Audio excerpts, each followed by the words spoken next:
Ícaro. Welcome back to the show. Seems like it wasn't too long ago that we had you on here, but being that times are a little different now, we've got an update coming in with Coinbase suing the SEC. I mean, this is huge.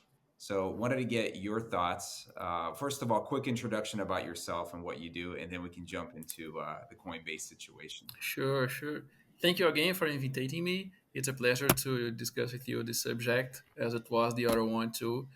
And well, I'm a lawyer. I'm based in Brazil, but I'm involved in crypto since 2017, doing legal counseling for crypto projects. And I came from a traditional law career as in-house in multinational companies, working as corporate lawyer. And back in 2015, I believe, I had my first contact with the technology, and I just began to pay attention on it on 2017 when I first bought my first satoshis. And since then, I came working on it and studying the technology, the business development, the products that could be developing on top of the technology, and providing legal counseling for crypto projects. In crypto, we have a lot of things going on. There was not so much time passed since our last conversation, but every day is happening something related to crypto and legal. But this one is huge. This Yeah. is something that worth the time to discuss about it for everyone involved in the crypto market, mainly the companies in the United States. Yeah, it's certainly we feel it in the news. So let's just jump right in. Can you give a quick overview as to why Coinbase decided to sue the SEC? Yes. As nowadays, I see it as a big fight. Coinbase is the biggest crypto exchange, centralized crypto exchange in the United States. Is the only public crypto exchange in the world. Beginning in 2021, I believe, Coinbase starts conversations with SEC to try to understand what to do and how to do on the things on the right way. And the things I say, trading crypto currencies in the United States. When SEC applied to become a public company, there was any kind of observations on the business model, or say SEC approves the company to become a public company and to trade cryptocurrencies, because when you are going to be to public, you need to provide a lot of info to SEC, and what are you doing is one of the things that you need to inform. And that they had a lot of meetings about crypto market specifically, and there was good conversations, at least is what we said, it is what we can say in the Coinbase's documents. They were always good conversations, but anything with no specific guidance. They didn't receive any specific guidance from SEC. And a few months ago, Coinbase receives a well notice from SEC, and it took the company on surprise because they were having good conversations. They sent a lot of letters to SEC requesting information on, for example, how to register as a cryptocurrency exchange, because one of the things that SEC said in 2021 is that the crypto exchange, the centralized crypto exchanges, they need to register under SEC, but there's no way to do it. So Coinbase sent them a letter asking how to do it, and they didn't receive any kind of response. And other letters asking specific things on how to do to comply with the regulation, and they received no response from SEC. And then instead of the response, they received a Wells notice. And generally speaking, the Wells notice just say, "Hey, you are trading securities. Watch out." And they then Coinbase asks us, then, okay, tell me which securities I am trading on so I can unlist them or try to make them registered and then register myself, as I already asked to you how to do and you didn't answer me. And the Wells notice didn't go anywhere. It stops like that. It stops there.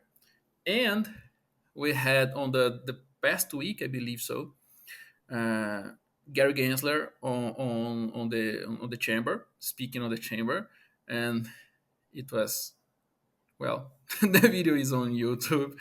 There are a lot of sayings and positions about his speaking on the chamber. But the point is, he was not good. He on my view and on the market view as a whole, uh, he get weakened on this speech, uh, on this opportunity. And yesterday, SEC, the Coinbase company issued a lawsuit against SEC. And it was a really interesting move. It's not something common to happen in the United States. The kind of action is called writ of mandamus. Uh, it's a really specific kind of actions, lawsuit, where you enter in the lawsuit asking the judge to determine to some regulatory body to act, not to say if you have the right or if you don't have the right, as the normal discussion on a lawsuit.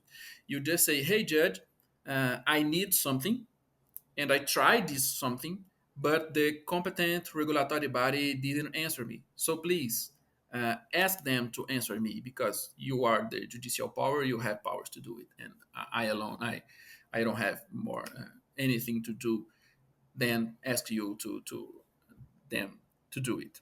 So it sounds like, And this is the I was just going to add, Ícaro. So it sounds like they have requested more clarification from the SEC. The SEC has chosen not to provide that clarity. So Coinbase said, okay, we're going to go through a legal system in order to get that clarification that we're looking for. yes, exactly. And that's exactly the point. They want the clarification and they just want the judge to say, hey, SEC, answer their letters. It's just it. There is no discussion of right. We are not, the company is not discussing, oh, you don't need to register. No, or there is nothing discussing, oh, all the cryptocurrencies that you are trading on your platform, they are not securities. No, that's not on the table. They just want SEC to answer, to give the regulatory clarity that they are looking for a few months ago, and nowadays, until now, nothing happened. So, And question. So, sure. being that this is a very specific request, I mean, do you see this going on months, potentially years, kind of like the Hmm. SEC Ripple case? No, I don't. I don't feel like that because it's quite a simple request. On judicial terms, it's a simple request. The judge just needs to analyze those the Coinbase have the right to make questions to SEC. These questions are related to SEC jurisdiction. If yes, the judge just say, "Hey, SEC, answer Coinbase." Maybe I of course it's legal claims. It's low, but I don't see in years. I believe that still this year we have some pronouncement from the judge, and it's highly probably that the judge will ask SEC to answer the questions. And it's interesting because it will not be so slow as we have on Ripple because it's discussing the legal, the rights, and etc. This don't discuss the rights. They the judge just ask the SEC, just say SEC to answer the asks already made. And in this lawsuit, Coinbase requests uh, to the answers to be given in 7 days. Maybe I think that is short time. Probably the judge will give more time to SEC to answer, but I don't see reasons why the judge would say no. SEC don't need to answer. It's really well presented on the lawsuit, all the situations that SEC is bringing to the market, because in the end of the day is something, let's say, very smart that Coinbase is made in this lawsuit, because Coinbase says, hey, I need answers for myself, but these answers I am just making them. I am just the voice speaking the answers. See, all the market, all the crypto market want these answers. And they present a lot of interviews from a lot of other crypto companies showing the concerns on don't have clearly regulation on crypto. And it is interesting because they present contradictions inside of SEC on the speech of Gary Gensler, where they present some speech where he said that there is no clear guidance on crypto regulation in United States. And then they present other interviews where they say, no, we have 90 years of financial market regulation. The crypto companies just need to comply with them. And one point that is really, really interesting, it's deeply technically on financial market, but it's the first time that Coinbase is presenting this point on a formal manner. And it happens all around the world. It's the same here in Brazil. For example, they say in this lawsuit, they say, okay, if I register to SEC, let's say that SEC comes to me and say, hey, you need to register uh, using the traditional framework, even though you will not be able to do it.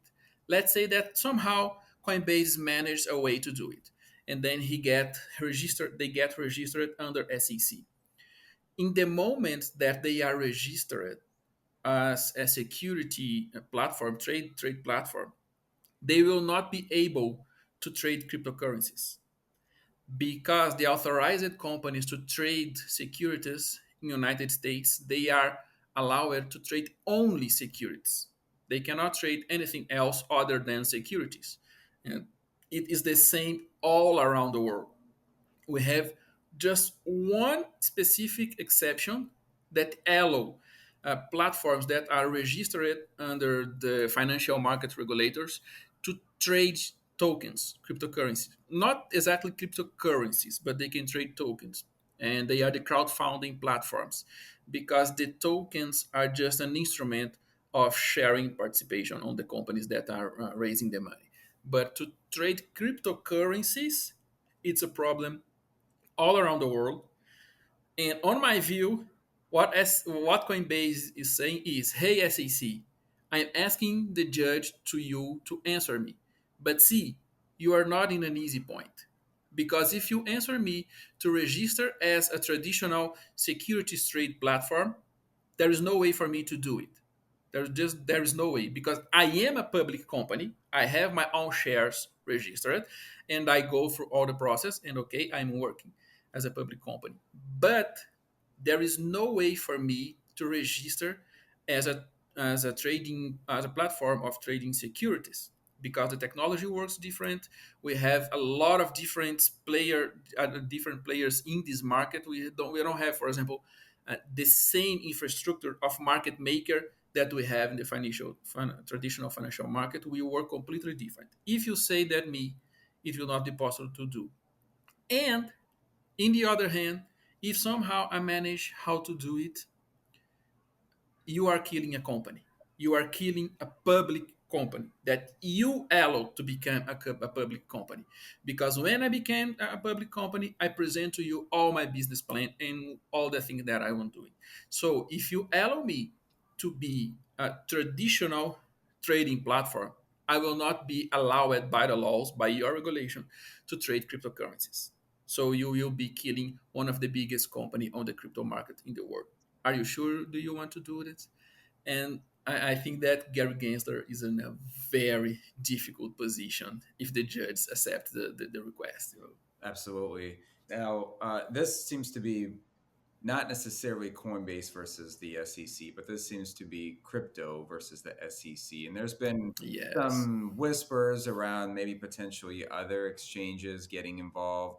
Is that just a wishful thinking on our part, or is there a scenario where other reputable exchanges, won't name any yet, could potentially provide resources or I don't know in some capacity shape or form also join this particular lawsuit? Is that even a possibility? On the writ of mandamus, there is no legal possibility to act together with the company who is starting it, because the request is very specific. The company needs to say, hey, I try this, I sent this letter, I made this request, and there's been months without answer. So I need an answer. So the mandamus of the writ of mandamus, it's a kind of lawsuit that we say it's only applied by the person who is beginning it. It's different from a lot of other kind of lawsuits. For example, the lawsuit that we have with Ripple, where Coinbase acts as an amicus curiae. It is the name that you are not exactly a part on that lawsuit, but you have important info, or you have a big interest in the results of this lawsuit, and uh, it will be good to a large group of people or companies that this specific lawsuit became to a more fair decision as possible. That is happening with Ripple, but it's not on the writ of mandamus. But uh,